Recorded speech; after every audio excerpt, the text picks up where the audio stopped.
ఆంధ్రప్రదేశ్లో రాజకీయాలు రసవత్తరంగా మారాయి. షర్మిల కాంగ్రెస్ పార్టీ పగ్గాలు చేపట్టిన తర్వాత కాంగ్రెస్లో జోష్ పెరిగింది. 10 ఏళ్ల తర్వాత ఆంధ్రప్రదేశ్ కాంగ్రెస్లో చేరికలు జరుగుతున్నాయి. షర్మిల సైతం కడప బరిలోకి దిగనుందని వార్తలు వస్తున్నాయి. ఈ క్రమంలో షర్మిల ప్రభావం వైసీపీపై ఎంతవరకు పడనుంది?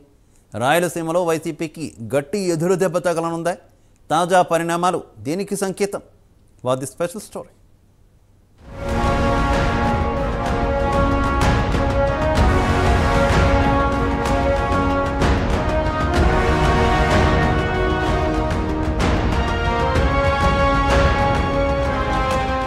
ఏపీ కాంగ్రెస్ పగ్గాలు షర్మిల చేపట్టిన తర్వాత కాంగ్రెస్ శ్రేణుల్లో ఉత్సాహం పెరిగింది. వైఎస్ కుమార్తెగా షర్మిలకు స్వాగతం పలికాయి కాంగ్రెస్ శ్రేణులు. షర్మిల సైతం తన అన్న ఏపీ ముఖ్యమంత్రి జగన్పై విరుచుకుపడుతోంది.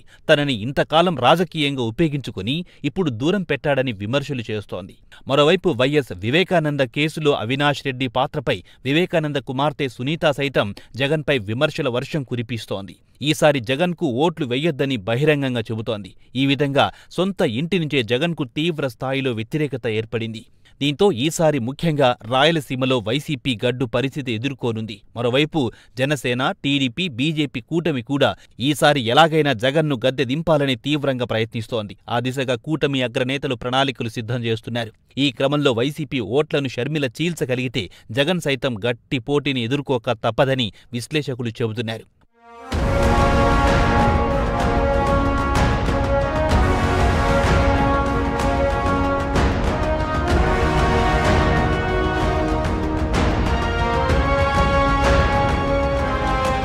మరోవైపు కాంగ్రెస్ పార్టీలో చేరికలు జరుగుతున్నాయి. 10 ఏళ్ల తర్వాత కాంగ్రెస్ పార్టీలో చేరికలు ఊపందుకున్నాయి. షర్మిల చేరిక తర్వాత ఏపీ కాంగ్రెస్ పార్టీలో జోష్ పెరిగింది. దీంతో కాంగ్రెస్ అధిష్టానం ఈసారి గౌరవప్రదమైన ఓట్ల శాతాన్ని సాధించుకోవాలని కోరుకుంటోంది. టార్గెట్ 2029 దిశగా కాంగ్రెస్ అడుగులు వేస్తోంది. తాజాగా ఉమ్మడి కర్నూలు జిల్లా నందికొట్కూరు ఎమ్మెల్యే తొగురు ఆర్థర్ షర్మిల సమక్షంలో కాంగ్రెస్ కండువా కప్పుకున్నారు. అదే జిల్లాకు చెందిన మరో నేత కోడుమూరి మాజీ ఎమ్మెల్యే మురళీ కూడా కాంగ్రెస్ లో చేరారు. ఇద్దరు నేతలు రాయలసీమకు చెందిన వారు కావడం విశేషం. దీంతో రాయలసీమలో షర్మిల ప్రభావం ఎక్కువగా ఉండే అవకాశం ఉన్నట్లుగా తెలుస్తోంది.